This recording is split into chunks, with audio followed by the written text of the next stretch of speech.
अस्सलामु अलैकुम वरहमतुल्लाहि वबरकातुहू। इन्नल हम्दुलिल्लाह वस्सलातु वस्सलामु अला रसूलिल्लाह अम्मा बाद। मोहतरम नाज़रीन किराम और अज़ीज़ तलबा, किताब तस्हीलुन नहव के दर्स में आपका खैर मकदम है। आज के दर्स में गैर मुनसरिफ़ का एराब जानेंगे। इस्म की दो किस्में हैं, एक इसमें मोरब और एक इसमें मबनी। मबनी ऐसे इस्म को कहते हैं जो आमिल के आने से बदलता नहीं है, उसकी हालत एक जैसी रहती है, उसमें किसी भी तरह की कोई तब्दीली नहीं होती है। और मोरब ऐसे इस्म को कहते हैं जिसके अंदर आमिल के आने से तब्दीलियां होती रहती हैं। जैसा कि हमने इससे पहले इस बात की वजाहत की आपके सामने और इसको जाना और इसके बारे में पढ़ा।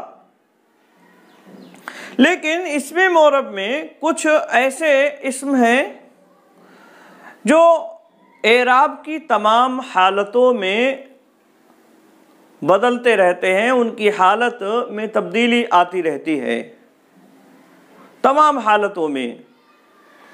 मान लीजिए हालत रफ़ा में हैं तो हालत रफ़ा में हो गए, हालत नसब में है तो हालत नसब में हो गए, हालत जर में है तो हालत जर में हो गए। गर्ज़ ये कि उनकी हालत तब्दील होती है तीनों हालतों में। अलबत्ता इसमें मोरब ही के अंदर कुछ ऐसे इस्म हैं जो बाज़ हालतों में बदलते नहीं हैं। बाज़ हालतें ऐसी होती हैं उन पर तारी कि उसमें उन पर एराब वो नहीं आता है जो आना चाहिए, और इसी एतबार से मोरब की दो किस्में की गई। उनमें से एक मुनसरिफ है, जैसा कि इससे पहले दर्स में आपके सामने रखा गया, यानी वो इस्म जिस पर तमाम हालतों में एराब बदलता रहता है। और दूसरा गैर मुनसरिफ, जिसमें एराब तो बदलता है लेकिन तमाम हालतों में नहीं। हालत रफ़ा में ज़म्मा आएगा, हालत नसब में फ़तहा आएगा, लेकिन हालत जर में भी फ़तहा ही आएगा। आई बात में उसमें तब्दीली नहीं होगी। इसी तरह से इस पर तनवीन भी नहीं आती है, यानी दो पेश, दो ज़बर, दो ज़ेर, जो तनवीन जिनका नाम है, ये भी नहीं आते हैं। तो गैर मुनसरिफ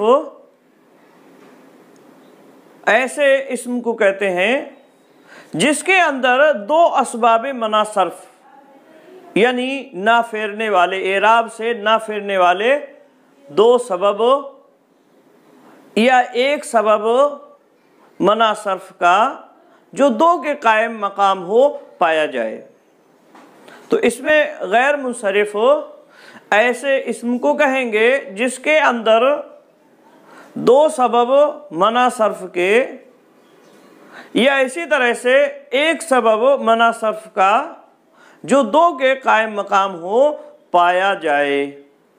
आई बात में, तो उसको गैर मुनसरिफ कहते हैं, उसको गैर मुनसरिफ कहते हैं। और इसका एराब हालत रफ़ा में ज़म्मा के साथ, हालत नसब में फ़तहा के साथ और हालत जर में भी फ़तहा ही आएगा, यानी हालत नसब व जर में ये फ़तहा के साथ आता है। और हालत जर इसकी हालत नसब के ताबे होती है, जैसा कि इससे पहले हमने जमा मुअन्नस सालिम में पढ़ा कि उसमें हालत नसब हालत जर के ताबे होती है। तो यहाँ उसके उलट है, और यहाँ हालत जर हालत नसब के ताबे होती है। आई बात में, तो गैर मुनसरिफ का एराब क्या होगा? हालत रफ़ा में ज़म्मा के साथ, हालत नसब व जर में फ़तहा के साथ। जैसे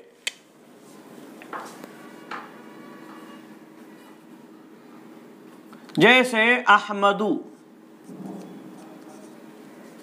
ये गैर मुंसरिफ है, इसके अंदर दो सबब मना सर्फ के पाए जा रहे हैं। एक तो ये अलम है और दूसरा वज़न फ़ेल है, फ़ेल के वज़न पर है। अहमदू अफ़अलू के वज़न पर, जो वाहिद मुतकल्लिम का सिगा होता है, तो फ़ेल के वज़न पर है। असबाब मना सर्फ कितने हैं, कौन कौन हैं और उनकी क्या क्या शराइत हैं, इसकी बहस इंशाअल्लाहुल अज़ीज़ आगे आएगी, तो वहाँ पूरी तफसील पढ़ेंगे, ठीक है। लेकिन यहाँ इख्तिसार से ये समझ लें कि अहमद ये गैर मुंसरिफ है और इसमें दो सबब क्या हैं, एक तो अलम यानी नाम होना है और दूसरा वज़न फ़ेल यानी फ़ेल के वज़न पर होना। ये इस बात की अलामत है कि इस पर कसरा नहीं आएगा और इसी तरह से इस पर तनवीन नहीं आएगी। इसीलिए हमने इसे लिखा अहमदू, अहमदुन नहीं लिखा है इसे। अहमदुन लिखना है इसके लिए क्या है, ये गलत हो जाएगा। जैसे हमने जैदुन, इससे पहले मिसालें आई तो उसमें जैदुन लिखा ना, लेकिन यहाँ अहमदू लिख रहे हैं, जैदुन नहीं। जैदुन की तरह से तनवीन यहाँ नहीं आएगी। क्यों? इसलिए कि ये गैर मुंसरिफ है। और दो सबब इसमें क्या है, अलम और इसी तरह से वज़न फ़ेल, यानी ये नाम है और इसी तरह से फ़ेल के वज़न पर है। और ये दोनों असबाब मना सर्फ में से हैं, यानी जो गैर मुंसरिफ के असबाब हैं उनमें से ये दोनों हैं। तो दो सबब पाए गए, इसलिए ये गैर मुंसरिफ हुआ। अब इसका एराब क्या होता है, हमने बतलाया हालत रफ़ा में ज़म्मा के साथ, हालत नसब व जर में फ़तहा के साथ। जैसे जाआ अहमदू, जाआ अहमदू, अहमद आया, ठीक है। यह इसी तरह से अहमदू काइमुन, अहमद खड़ा है, या कामा अहमदू। इसी तरह से राइतू अहमदा, राइतू अहमदा, मैंने अहमद को देखा। राइतू अहमदा, मैंने अहमद को देखा।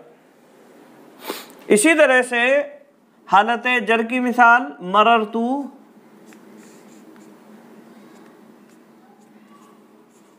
बे अहमदा, मररतू बे अहमदा, मैं अहमद के पास से गुजरा, मेरा गुजर अहमद के पास से हुआ।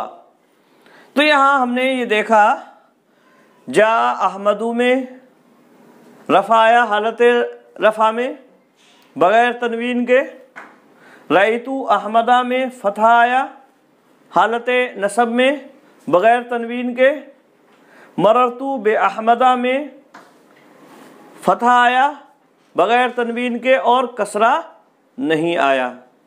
आई बस में। इसी तरह से और भी मिसालें हम देख सकते हैं। उमर भी गैर मुंसरिफ है, उमरू ये भी गैर मुंसरिफ है और इसमें दो सबब हैं, एक अलम नाम होना और इसी तरह से दूसरा अदल होना इसका। और इस सारी की बहस इंशाअल्लाहुल अज़ीज़ आगे आएगी, तो वहाँ पूरी तफसील से देखेंगे। अब इसको भी इसी तरह से कहेंगे, जा उमरू राइतू उमरा मररतू बे उमरा, ठीक है। तो इसी तरह से और भी जो भी मिसालें हैं गैर मुंसरिफ की, वो इसी तरह से हम देख लेंगे। तो यहाँ समझने वाली बात यह है कि इसमें दो सबब गैर मुंसरिफ के असबाब में से पाए जा रहे हैं। अगर दो सबब पाए जा रहे हैं तो वो गैर मुंसरिफ होगा, और उसका एराब हालत रफ़ा में ज़म्मा के साथ, हालत नसब और इसी तरह से जर में फ़तहा के साथ आएगा और इसमें तनवीन नहीं आती है। इसी तरह से कसरा भी नहीं आएगा, यानी जब तक वो गैर मुनसरिफ है उस पर कसरा या इसी तरह से तनवीन नहीं आएगी।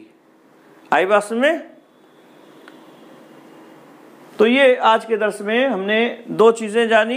एक तो गैर मुनसरिफ किसे कहते हैं, गैर मुनसरिफ हो उस इसमें मोरब को कहते हैं जिसके अंदर दो असबाब मना सर्फ या एक सबब जो दो के कायम मकाम हो पाए जाएं, उसको गैर मुनसरिफ कहा जाता है। जैसे अहमदु या उमरु, और इनमें असबाब मना सर्फ के दो सबब अलम या वज़न फ़ेल, या उमर में अलम और अदल। इसमें दो सबब क्या हैं, अलम और दूसरा सबब है इसमें अदल। ये दो सबब इसके अंदर पाए जा रहे हैं, ठीक है।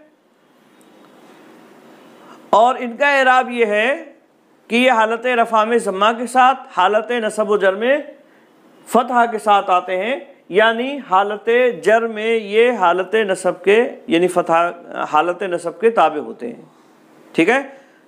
उम्मीद है बात समझ में आई होगी। आज के लिए बस इतना ही। अस्सलामु अलैकुम व रहमतुल्लाहि व बरकातुहू।